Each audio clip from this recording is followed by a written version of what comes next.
दोस्तों, आज ADO MCQ series का हम चौथा सीरीज आपके सामने लेकर आ रहे हैं, जिसमें क्वेश्चन 151 से 200 तक होगा। ठीक है, इस क्रम में हम लोग एक एक क्वेश्चन को देखेंगे। देखिए, क्वेश्चन नंबर 151 क्या कह रहा है कि सीमांत जोत के अंतर्गत कौन सा किसान आता है। तो सीमांत जोत के अंतर्गत वे किसान शामिल किए जाते हैं जिनकी जो है कि 0 से 1 हेक्टेयर के अंतर्गत भूखंड होता है। तो ऐसे किसान जिनका खेत जो है 0 से 1 हेक्टेयर के अंतर्गत होता है, ये सभी सीमांत जोत के अंतर्गत आते हैं। नेक्स्ट क्वेश्चन देखिए, कह रहा है 152 कि एथेनॉल मिश्रण पेट्रोल कार्यक्रम के अंतर्गत 2025 तक पेट्रोल में कितने प्रतिशत एथेनॉल मिश्रण का लक्ष्य रखा गया है।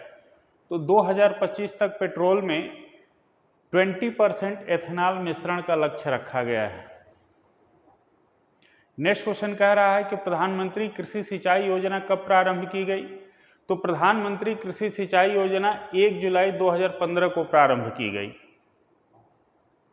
नेक्स्ट क्वेश्चन देखिए, कह रहा है कि प्रधानमंत्री कृषि सिंचाई योजना के अंतर्गत केंद्र और राज्य सरकार का वित्त पोषण अनुपात क्या है। तो प्रधानमंत्री कृषि सिंचाई योजना के अंतर्गत केंद्र और राज्य सरकार का वित्त पोषण अनुपात 75 संबंधी 25% का है।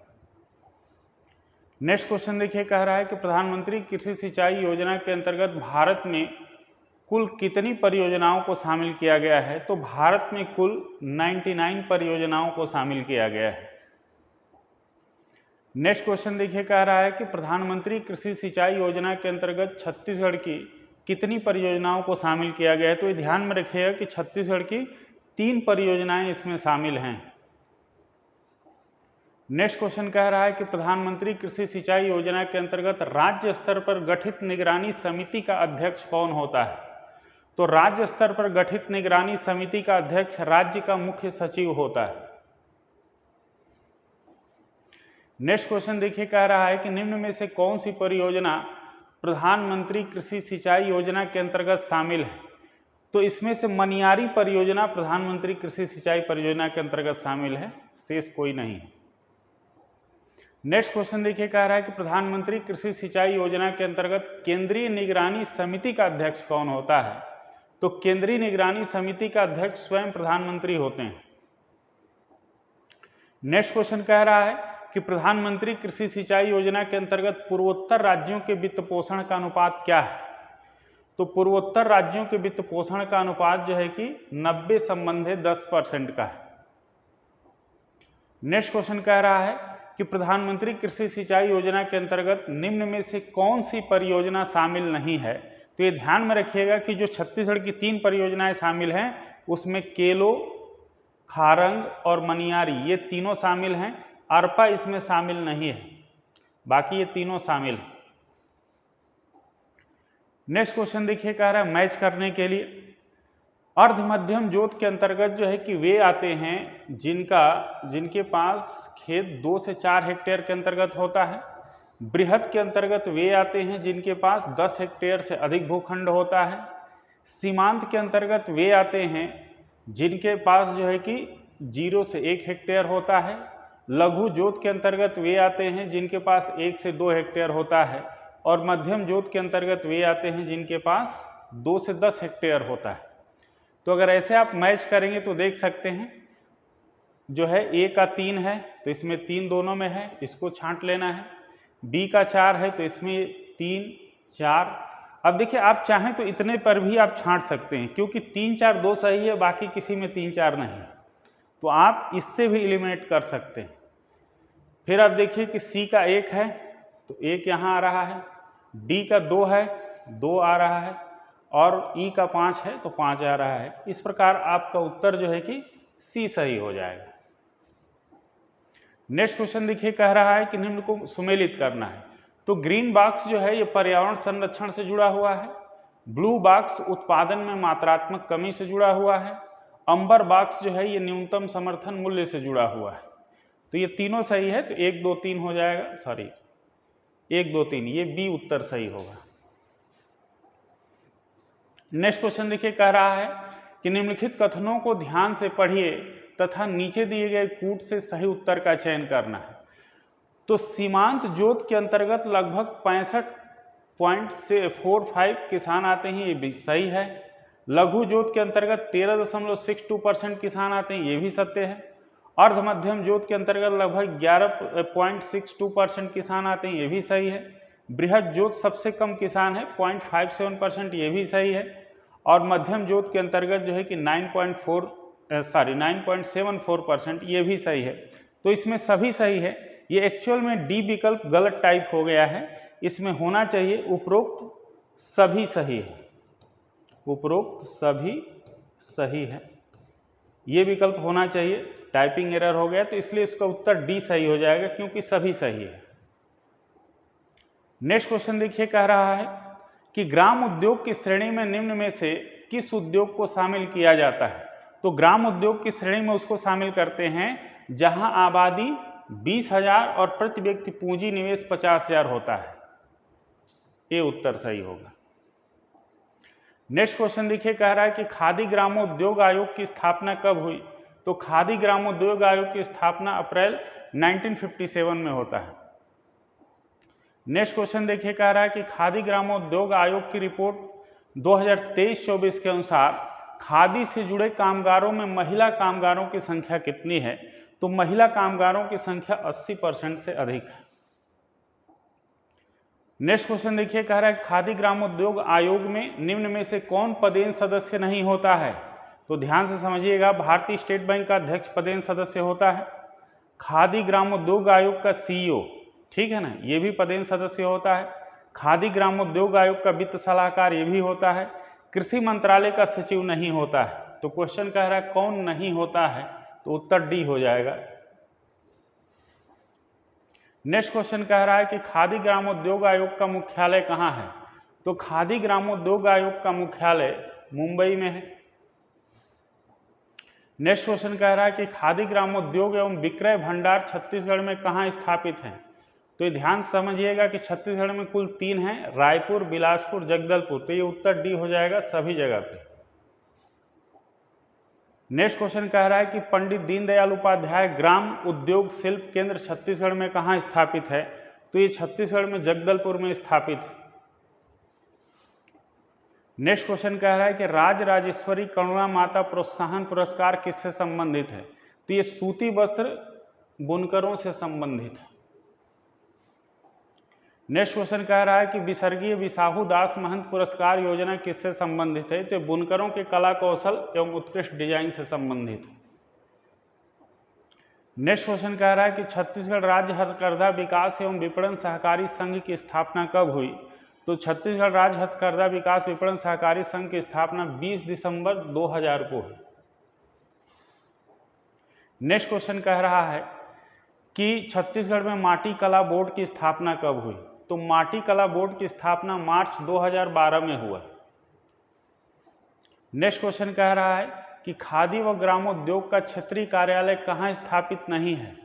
तो ध्यान समझिएगा कि दिल्ली में है, कोलकाता में है, मुंबई है, मद्रास में नहीं है। तो उत्तर डी हो जाएगा। नेक्स्ट क्वेश्चन कह रहा है कि मुख्यमंत्री युवा स्वरोजगार योजना के अंतर्गत विनिर्माण क्षेत्र में ऋण की निर्धारित सीमा की गई है। तो ऋण के लिए 25 लाख रुपया निर्धारित सीमा है। नेक्स्ट क्वेश्चन देखिए, कह रहा है कि छत्तीसगढ़ हस्तशिल्प विकास बोर्ड के अंतर्गत प्रथम बुनियादी प्रशिक्षण कितने माह का होता है। बहुत ध्यान से समझने की जरूरत है। प्रथम बुनियादी प्रशिक्षण 3 माह का दिया जाता है। नेक्स्ट क्वेश्चन देखिए, कह रहा है कि छत्तीसगढ़ हस्तशिल्प विकास बोर्ड के अंतर्गत कर्मशाला निर्माण हेतु अधिकतम अनुदान की राशि कितना तक दिया जाता है। तो अधिकतम अनुदान की राशि 10,000 रुपये तक दिया जाता है। नेक्स्ट क्वेश्चन कह रहा है कि सॉइल टू सिल्क योजना के अंतर्गत सॉइल टू सिल्क योजना किसके विकास की हेतु संचालित किया जा रहा है। तो रेशम उद्योग के विकास हेतु यह संचालित किया जा रहा है। नेक्स्ट क्वेश्चन कह रहा है कि टसर रेशम के उत्पादन में छत्तीसगढ़ का भारत में कौन सा स्थान है। तो छत्तीसगढ़ का भारत में पहला स्थान है। नेक्स्ट क्वेश्चन कह रहा है कि भारत रेशम उत्पादन में विश्व में कौन सा स्थान रखता है। तो दूसरा है, पहला चीन का है। नेक्स्ट क्वेश्चन कह रहा है कि सिडबी की स्थापना कब हुई। तो सिडबी की स्थापना 2 अप्रैल 1990 को हुई।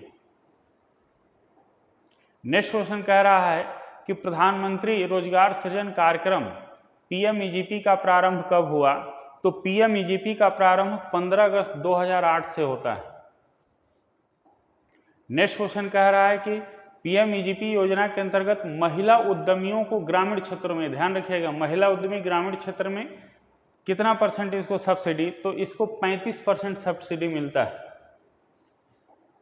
नेक्स्ट क्वेश्चन कह रहा है कि पीएमईजीपी योजना के अंतर्गत क्रमशः विनिर्माण तथा सेवा क्षेत्र में कितना परसेंट जो है कि परियोजना लागत कितना निर्धारित किया गया है? तो 50 लाख और 20 लाख। नेक्स्ट क्वेश्चन कह रहा है कि पीएमईजीपी योजना के अंतर्गत लाभार्थी की न्यूनतम आयु कितनी होनी चाहिए? तो न्यूनतम आयु 18 वर्ष निर्धारित की गई है। नेक्स्ट क्वेश्चन कह रहा है कि पीएमईजीपी योजना के अंतर्गत निम्नलिखित प्रश्नों में से गलत कथन को छांटिए। तो देखिए, इसमें लाभार्थियों की न्यूनतम आयु 18 वर्ष है, बिल्कुल सही है। परियोजना की विनिर्माण लागत 10 लाख तथा सेवा में 5 लाख होने पर 8वीं पास न्यूनतम योग्यता होनी चाहिए, ये भी सही है।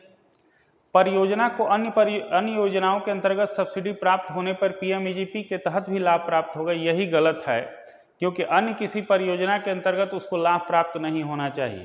तो उत्तर गलत कथन छांटने को कह रहा है, इसलिए उत्तर सी हो जाएगा।